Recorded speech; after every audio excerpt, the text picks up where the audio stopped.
यूसुफ, आपसे आगाज करना चाहूंगी। अब एक और मैच फिक्सिंग का केस हमारे सामने आया है। श्रीलंकन टीम के साबिक स्पिनर हैं सेना नाइके, अब उन पर फर्द जुर्म भी आयद कर दी गई है। इस हवाले से एक और इस तरह का केस सामने आना, फिर पहले से कवानीन मौजूद है, एग्जाम्पल्स भी मौजूद हैं, उसके बावजूद इस तरह की चीज़ें रिपीट होना।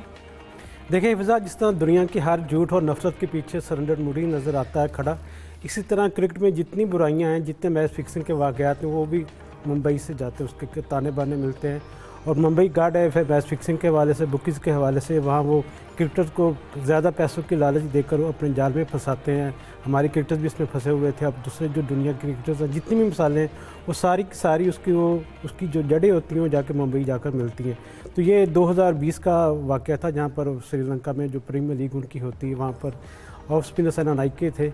इन्होंने एक साथी क्रिकेटर्स को मैच फिक्सिंग के लिए उकसाया था, और जिसका बाद में उनको गिरफ्तार भी किया गया था। और दोबारा अब ये कोर्ट जो हम्बन टूटा उनकी हाई कोर्ट है, उसने आज फैसला सुनाया, और वहाँ पर एक नया कानून इंसदादे बदअनुमानी का श्रीलंका में उसको राज किया गया, और उसी की तरह ये कार्रवाइयाँ हो रही हैं। इससे पहले आपको याद होगा कि बांग्लादेश प्रीमियर लीग में भी और श्रीलंकन प्रीमियर लीग में भी इस तरह के वाक़यात हुए थे कि उनके जो ओनर थे उनको ज़ेर ताब आए थे, उनको पकड़ा गया था।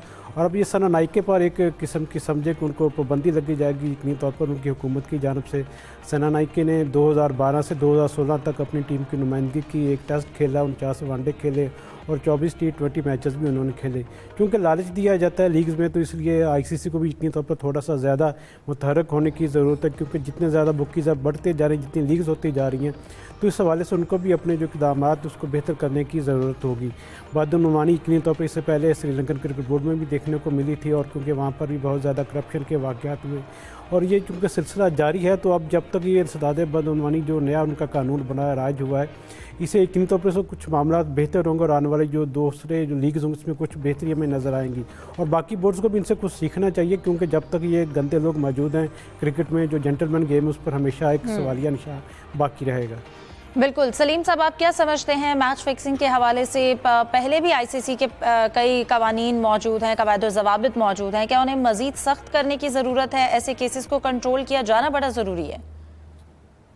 बिल्कुल, ICC को तो है ज़रूरत सख्त करने की, लेकिन बोर्ड्स को भी ज़रूरत है। श्रीलंका में अगर हम देखें पिछले कुछ सालों में, तो बहुत ज़्यादा वाक़यात इस तरह के सामने आए हैं, बल्कि उनके पास्ट के जो अदीम स्टार्स हैं वो भी पकड़े गए हैं बाद में एज अ कोच या ऐसे दूसरे इन चक्करों में। तो वहाँ शायद पैसे कम मिलते हैं, क्या है, वहाँ के क्रिकेटर्स बहुत ज़्यादा इन्वॉल्व हो रहे हैं।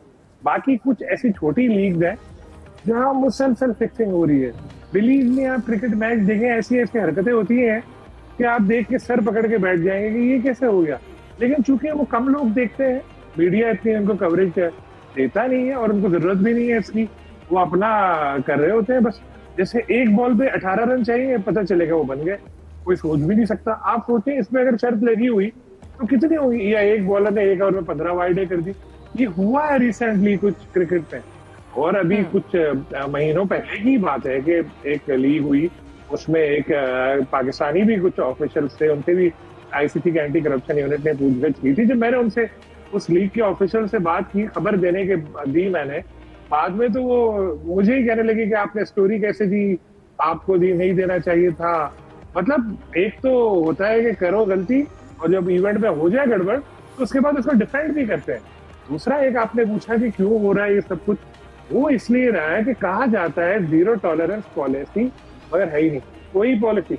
जब आप साबिक जो हम पाकिस्तान की बात करते हैं, चले हमारे पाकिस्तान के जो मैच फिक्सर्स हैं माजी के, जिन्हें सब जानते हैं, वो आज भी हीरो है, आज भी वो कमर्शियल्स में आते हैं, आज भी उनका बड़ा नाम है, आज भी सब उनको कर रहे होते हैं भाई भाई कह के।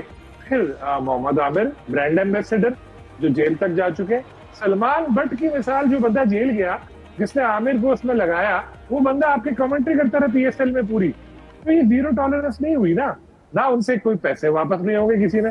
तो एक बंदा, जब एक बच्चा देख रहा है, उसको कोई बोले आके कि यार देखो मैं तुम्हें इतने पैसे दूंगा, तुम ये फिक्सिंग करो, ठीक है, वो कहेगा नहीं नहीं पकड़ा जाऊंगा, तू क्या होगा, ओए कैसे पकड़ा जाएगा।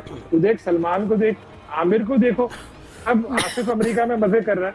तो कितने सारे ऐसे मिसालें वो दे देंगे, बच्चा बोलेगा हाँ यार ये तो सही है, जितने पैसे मैं अपने पूरे करियर में कमाऊंगा वो मैं चलो एक आध सीरीज में का इवेंट में कमा लेता हूँ, उसके बाद फिर बाद में मैं भी आ जाऊंगा कमेंट्री में कि मीडिया हमारे लिए भी इस तरह की बातें करे।